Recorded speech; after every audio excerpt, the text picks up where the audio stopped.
I believe you are able. I believe you are good. Môre. Die kerk was daai dag chock-om-blok vol, stamvol, nie plek vir 'n muis nie. Almal het stip geluister aan sy lippe gehang, want hy het gepreek soos geen ander ou al voorheen gepreek het nie. Daar was autoriteit in sy stem en sy verduidelikings was wel next level. Terwyl hulle luister en baie gekonsentreerd luister, hoor hulle 'n commotion en dit word al hoe harder en dit kom hier na die kerk se kant toe. En dan bars die deure oop en 4 of 5 ouens met lang togas aan, soos die fariseërs, kom ingewals met 'n vrou wat hulle gevang het op heterdaad. En sy's poelnaak en kaal. Dalk het sy iewers 'n lakentjie gegryp en tussen die klomp mans wat bymekaar is in die kerk, word sy voor Jesus se voete neergegooi en sy is caught red-handed. En nou is sy red-faced in die openbaar. In die public domein word sy beskaam, geshame. Maar eintlik is hulle op soek na Jesus om hom te shame. Dis die verhaal van Johannes 8. En as hulle haar neergooi, dan sê hulle, Jesus, ons wet, die wet van Moses sê, ons kan haar stenig, en ons is gereed daarvoor. En in elkeen van hierdie ouens met die togas, is daar 'n kwart baksteen, gereed om dit te doen. Dan vra hulle, wat sê u? Dink jouself die skaamte van hierdie vrou in. Maar dink jouself die angs in, as hy niks sê nie. En sy weet, sy ken ook die wet, sy weet hulle mag haar doodgooi. En Jesus buig af en skryf in die grond. Ons weet nie wat hy skryf nie. Sy probeer 'n bietjie loer en hulle pols en sê, Jesus, wat sê jy? En hy staan op. En ek dink hy sien haar raak. En hy sien hulle raak. En sy lê met haar rooi gesig, kyk af, is te bang om iemand te herken of dat iemand haar herken. En dit kan selfs soos dat 'n man in die gehoor is. En Jesus sê, die een wat nie gesondig het nie, wat 'n skoon gewete het, gooi jy eerste.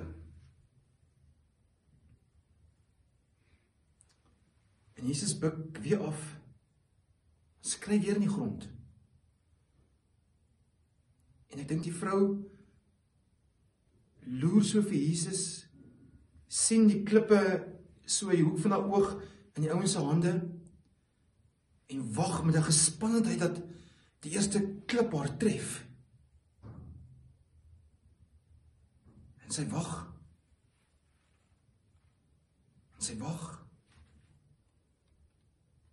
En dan hoor sy dit.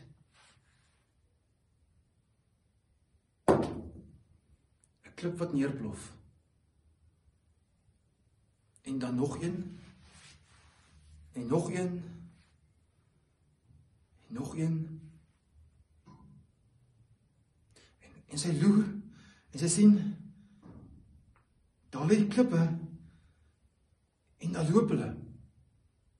Die oudste manne eerste, en hulle almal verlaat haar. En Jesus staan op, en hy sê vir haar, vrou, gee haar nog 'n mooi titel, vrou, waar is hulle, veroordeel hulle jou nie? En sy sê, nee. En hy sê, ek veroordeel jou ook nie. Gaan nou en moet vanaf nie meer sondig nie. Ek dink dit is 'n 100 ton gewig wat van die vrou se skouers afval. Sy is skuldig, sy weet dit. En Jesus maak haar vry. En hy vat haar shame weg. En ek dink sy vat die lagentjie en maak vir haar 'n rokkie wat sy al so kan wegkom. En sy kom weg, maar Jesus het haar nie vergewe nie. Hy Hy het haar herstel, restore. As we dink aan 2 ander Kaal stories in die Bybel. Die eerste ene, die tuin van Eden, waar 'n man en 'n vrou uitgevang was, Adam en Eva. En hulle agterkom maar is kaal. En die straf wat hulle moes gehad was om doodgemaak te word, en Jesus, God stuur hulle uit die tuin uit, lewendig, en hy gee vir hulle, onthou julle, klere, om hulle skaamte te dek. Dis God se bedoelendheid. Ek het gekom om te vergewe, om jullie lewe te gee. Die laaste storie oor kaal is Jesus self wat aan die kruis hang, kaal. En dan prevel hy dit. Vader, vergeef hulle, want hulle weet nie wat hulle doen nie. En Jesus verstaan, God verstaan, ons is nie gewaaieer, nie gebou om nie te vergewe nie. Ons moet vergewe. Ons moet vergewe word, en ons moet mekaar vergewe. As ons dit nie doen nie, gaan ons dood, ouens. Dan vreet die kanker ons van binnekant af op. Dan word ons alles wat ons nie behoort te wees nie. Johannes 10 vers 10 sê Jesus, ek het gekom dat julle die lewe kan hê dit in oorvloed. En as julle nie vergewe nie, dan het julle nie lewe nie, dan gaan julle dood. Ouens, ons moet vergewe. Dis ons job. Want ons is vergewe, daarom moet ons vergewe. Leer Jesus ons aan ons Vader. Vergewe mekaar. Let go.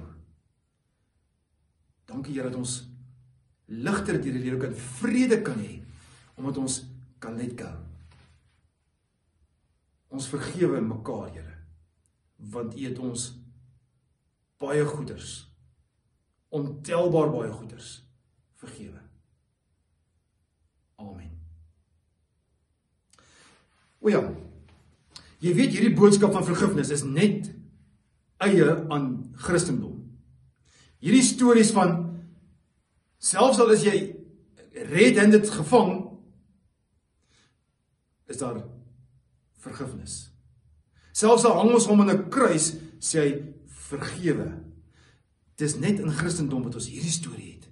Die ander word gestraf omdat hulle nie by God uitkom nie. God kom na ons en sê, ek vergewe julle, ek gee julle kans, ek gee julle weer 'n kans en weer 'n kans en weer 'n kans. Kom ons laat val die klippe. Dit maak ons anderster. Maak ons uniek. Ander waardes, ander manier van leef teenoor ander mense. Dit maak ons harte anderster. Gaan leef as mense wat vergewe het, wat vergewe is en wat ook vergewe elke dag, die wat oor jou pad kom. Heel lekker dag. Till the ocean